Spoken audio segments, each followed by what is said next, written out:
Bismillahirrahmanirrahim. Assalamualaikum warahmatullahi wabarakatuh.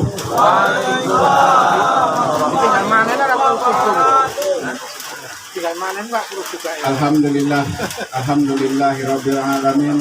Wassalatu wassalamu ala asrofil anbiya wal mursalin wa ala alihi wa sahbihi rasulillahi ajma'in. Amma ba'du. Puji syukur kita ucapkan kehadiran Allah Subhanahu wa taala, yang mana pada kesempatan pada malam hari ini kita masih diberikan kesehatan, masih diberikan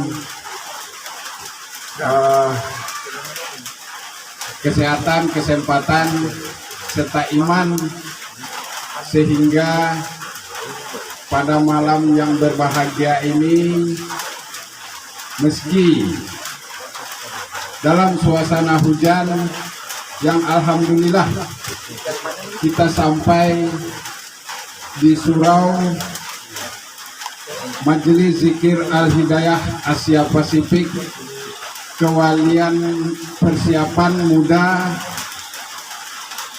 Pasir Indah di Trans F, Kecamatan Kunto Darussalam. Kalaulah bukan karena iman, karena dorongan iman itu tadi, tentu dengan suasana hujan, kalau di Kota Lama tadi dimulai maghrib, ya, isya, tentu agak berat ini untuk melangkah. Namun sekali lagi tiada yang bisa kita ucapkan selain dari puji syukur kehadiran Allah Subhanahu wa taala ini atas rahmatnya, atas nikmatnya tentunya buat kita semua. Amin.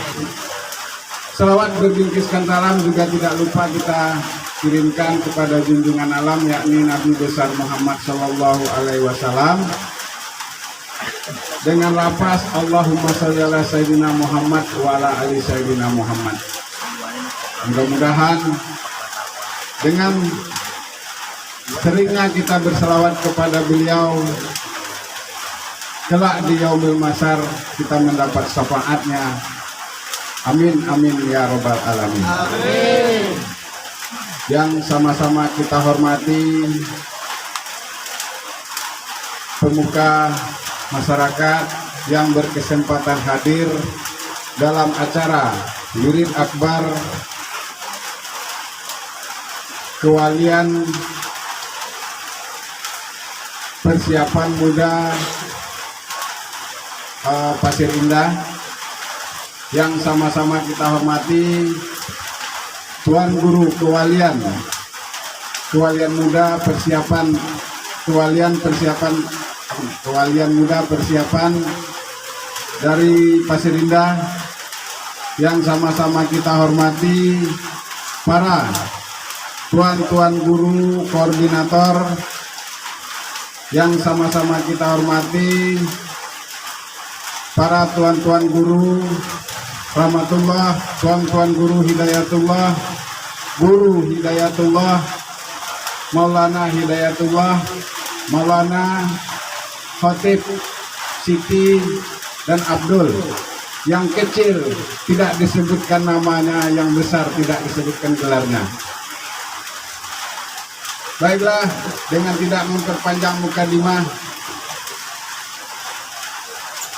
di sini tadi dari pembawa acara yang mana menyampaikan acara yang ditunggu-tunggu, tapi yang menyampaikan ternyata yang mewakili, ya. Yang seharusnya Tuan Guru Kewalian kecilnya, namun karena ada hal yang tidak bisa dirajim. Bismillahirrahmanirrahim. Wal asri innal insana lafil husr illal ladzina amanu wa amilus solihati wa tawasaw bil haqq wa tawasaw bis sabri. Yang artinya, demi masa sesungguhnya manusia itu dalam kerugian, kecuali orang-orang yang beriman dan beramal soleh, serta nasihat menasehati dalam mentaati kebenaran dan nasihat menasehati dalam mentaati kesabaran. Di sini demi masa yang mana masa di sini adalah masa kita, kehidupan kita selaku manusia dari kita lahir, masa dari kita lahir sampai kita meninggal dunia. Allah bersumpah bahwa sesungguhnya kita termasuk orang yang merugi. Demi, yang berkata demi di sini adalah Allah. Berarti Allah bersumpah demi masa itu bahwa sesungguhnya manusia itu orang yang merugi. Tetapi di akhir kalimat, illal ladzina amanu wa amilus solihati wa tawassaw bil haqqi wa tawassaw bis sabr. Ada pengecualian. Nah, siapa yang kecuali di sini? Berarti kalau dia kecuali, dia tidak termasuk orang yang merugi. Yang disumpahi oleh Allah itu orang yang merugi, tetapi ada kecuali. Di sini ada 4 kecualinya, yaitu pertama, orang-orang yang beriman, orang-orang yang beramal soleh, orang-orang yang nasihat menasehati dalam kebenaran, orang-orang yang nasihat menasehati dalam kesabaran. Yang pertama ini orang-orang yang beriman. Siapa orang-orang yang beriman itu? Banyak ancaman-ancaman Allah. Jangan hanya mengaku beriman. Apakah kamu mengaku beriman sementara belumlah kamu itu aku uji, kata Allah. Seperti apa ujiannya? Kita lihat, kita kembali di zaman Nabi Muhammad itu, ujian-ujiannya orang-orang yang pertama kali masuk Islam. Karena Islam itu tidak masuk langsung ketika Nabi Muhammad menjadi Nabi. Islam tidak begitu langsung jadi gitu. Ada proses. Berapa tahun di Mekah itu Islam itu berkembang. Sampai-sampai mereka hijrah. Kenapa? Karena ada tantangan. Nah, bagi orang Islam itu diuji. Kita ambil salah seorang yang mengalami ujian yang sangat besar, seorang budak. Tetapi walaupun ujiannya sangat besar, dialah yang pertama kali mengumandangkan azan, yaitu Bilal bin Rabah. Apa ujian yang dia alami ketika dia masuk Islam? Tuannya memaksa si Bilal ini untuk mengingkari apa yang dibawa oleh Nabi Muhammad tersebut. Banyak sekali penyiksaan-penyiksaan yang dialami oleh Bilal ini. Yang mungkin waktu kita belajar dulu pernah kita dengar bahwa seorang budak yang dibuka bajunya, yang diikat, kemudian ditindih pakai batu di tengah padang pasir. Bukan diikat di rumah, diikat di rumah langsung disiksa, bukan. Penyiksaannya di padang pasir yang panas. Bayangkan padang pasir itu panasnya berapa? 40-an derajat Celcius. Kita 27 di sini. 2 kali lipat di sana. Dengan baju yang terbuka, ditindih pakai batu. Itu Bilal bin Rabah. Banyak lagi para budak orang-orang yang rendah, yang sudah masuk Islam, yang disiksa oleh tuan-tuannya di kala itu. Sehingga para sahabat meminta kepada Rasul, ya Rasul, bukankah Nabi itu doanya dijabah oleh Allah? Ya, kenapa tidak kita doakan saudara-saudara kita yang telah masuk Islam yang sedang disiksa itu? Kalaulah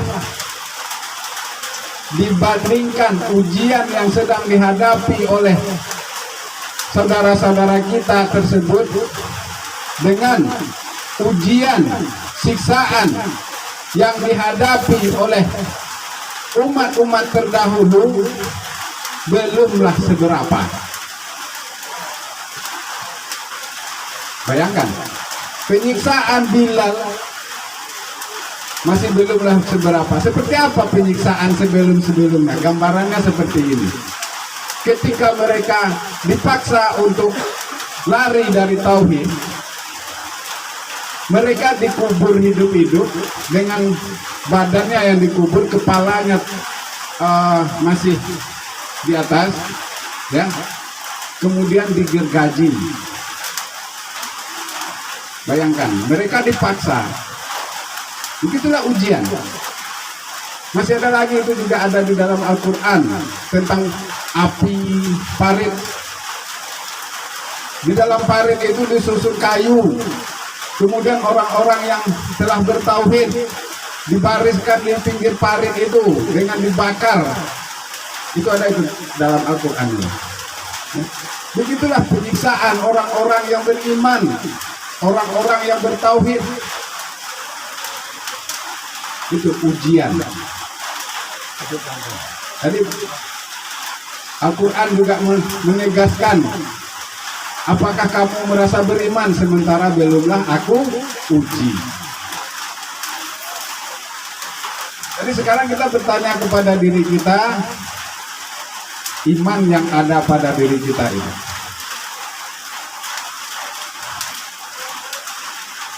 baru tentang iman. Masih banyak lagi, ya.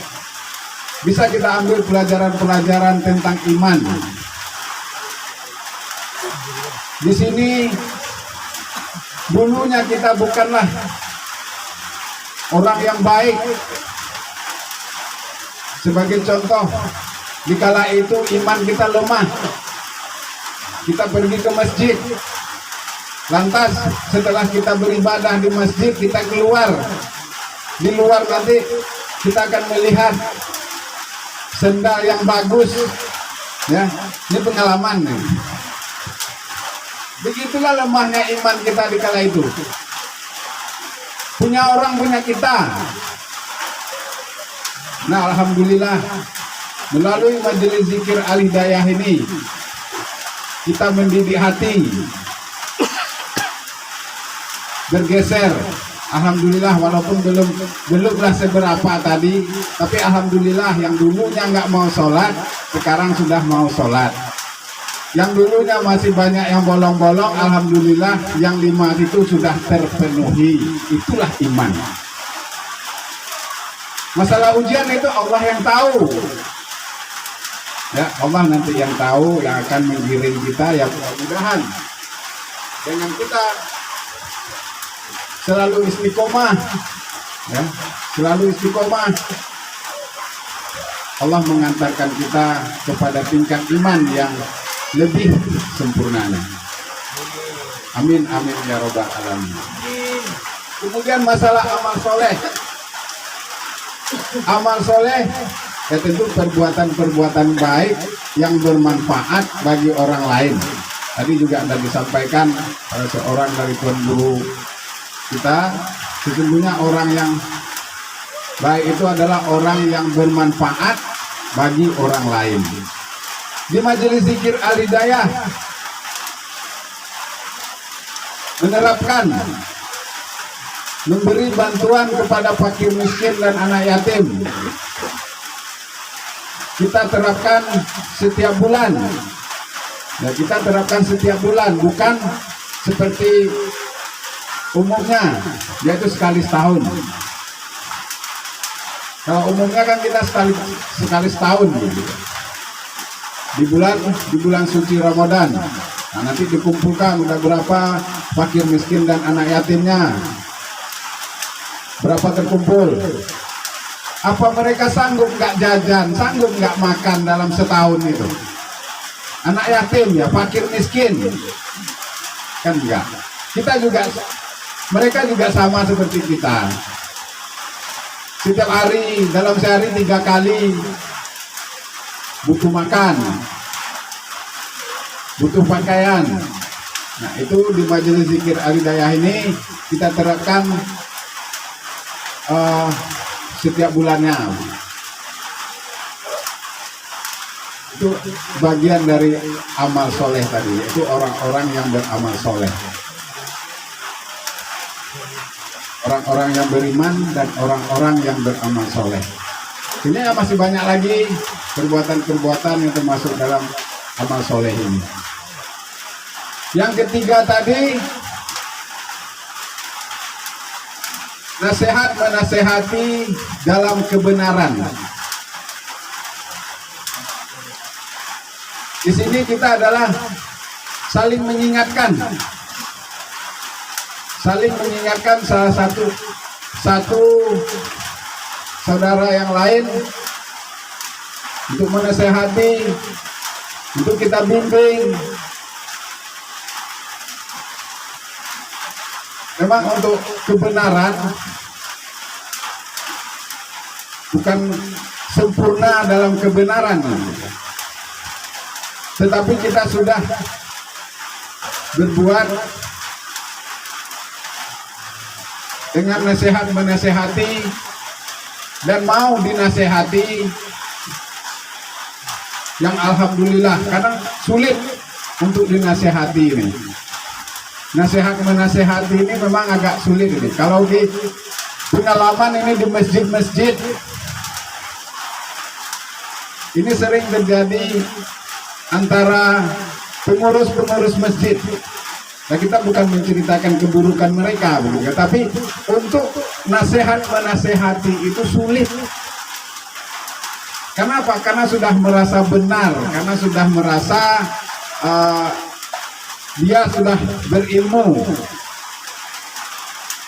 dia sudah lama mengurus masjid ini.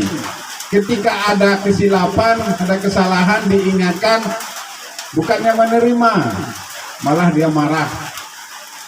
Ini terjadi ya, pernah, tapi nggak perlu kita capai nanti gibah gitu kan. Tapi kebanyakan pun itu terjadi di tempat-tempat lain. Namun di majelis kita juga, tapi kadang banyak perang dingin gitu kan. Merasa udah banyak berbuat, merasa udah banyak berjihad, nanti diingatkan, dinasehati, lahir, memang nggak keluar, tapi di dalamnya mengecek. Nah, kita udah banyak ini, santai aja lah, hati-hati ya. Untuk orang-orang yang bertobat ini ujiannya halus ini. Itu nasihat menasehati dalam mentaati kebenaran. Kemudian nasihat menasehati dalam mentaati kesabaran. Nah, kesabaran karena tadi dulunya nggak mau sholat, kemudian udah sholat. Ketika dia udah sholat pun dia udah banyak berzikir. Ketika dia udah banyak berzikir, hati-hati, karomah turun, nanti sombong. Contoh, ya, hati ketika dia udah banyak beribadah, dia akan sensitif, halus. Kalau dulunya, ini saya pahami, kalau kita pergi ke orang pintar, nanti sampai di rumah itu belum kita menceritakan apa hajat kita kepada orang pintar tersebut, orang pintar itu udah menjelaskan apa keinginan kita. Itu hati gitu ya. Hati telah mencium. apa yang ada dalam hati seseorang itu. Ini hati yang terus berzikir, hati yang terus beribadah. Kalau dalam ilmu tasawufnya orang-orang yang kasar, hijabnya telah terbuka antara hamba dengan Allah. Ini bahasanya kasar. Ini kemudian karomah itu turun. Ada yang sakit dipegang nanti diterapi sehat. Nah, ini hati-hatinya di sini. Karomah itu. Kalau para nabi itu namanya mujizat. Kalau kita nggak ada mujizat, yang mujizat itu hanya para nabi. Ya. Orang-orang yang dekat kepada Allah itu tidak akan menutup kemungkinan karomah itu turun kepada dia. Karomah misalnya kita, ya. Kemampuan yang di luar akal kita, yang hanya bisa diterima oleh iman, karena akal punya keterbatasan. Kalau hati, kalau iman itu luas, yang tak terbatas. Ini yang bisa menerima. Ketika karomah itu turun, jangan itu dibanggakan, jangan itu menjadi tujuan. Yang baru-baru jangan itu dikejar. Kok aku nggak bisa-bisa ini tenaga dalam begini, nggak bisa mencabut ini. Itu bukan tujuan. Tujuan kita tetap kepada Allah. Luruskan kembali niat. Kalau ada terselip keinginan untuk bisa itu, bisa ini, ya. Merasa hebat, merasa lebih. Nah, ini gesekan-gesekan setan itu ya, hati-hati itu. Buang cepat. Luruskan kembali tujuannya hanya kepada Allah. Hanya mengharapkan ridho Allah.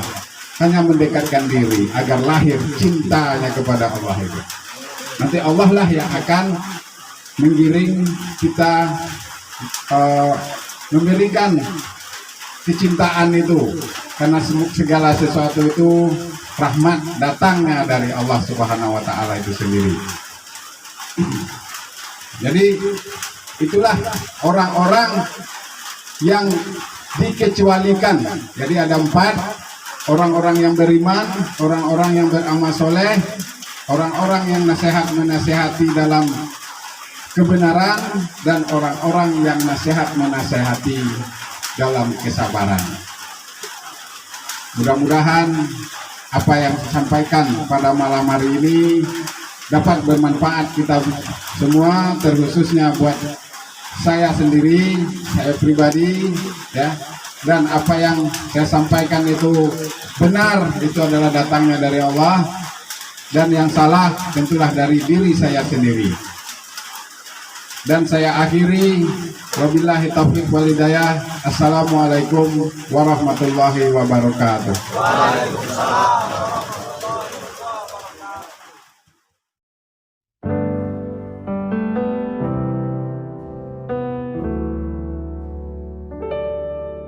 Ya Rabbi ya Nabi nidik juda alayya qalbi nadik raja nadman لك يا رحمن تب علي وارجعني ليك يا ربي يا نبي نديك جود علي قلبي نديك رجع ندمان لك يا رحمن تب علي وارجعني ليك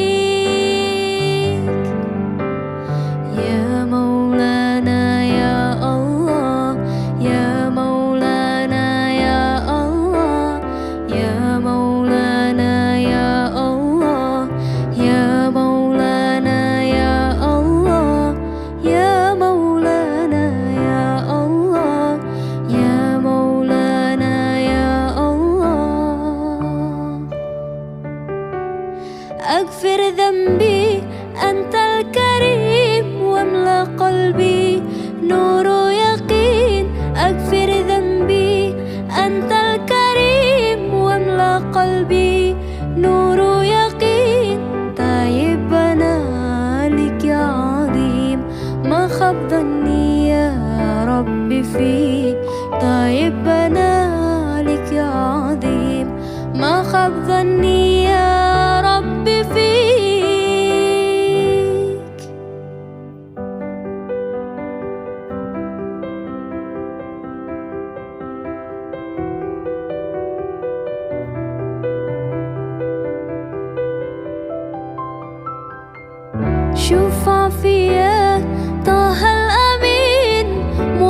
محمد خير المرسلين شفع فيا طه الأمين محمد خير المرسلين يسقيني بيده في يوم الدين ورويني بعده بنظرة لي يسقيني بيده في يوم الدين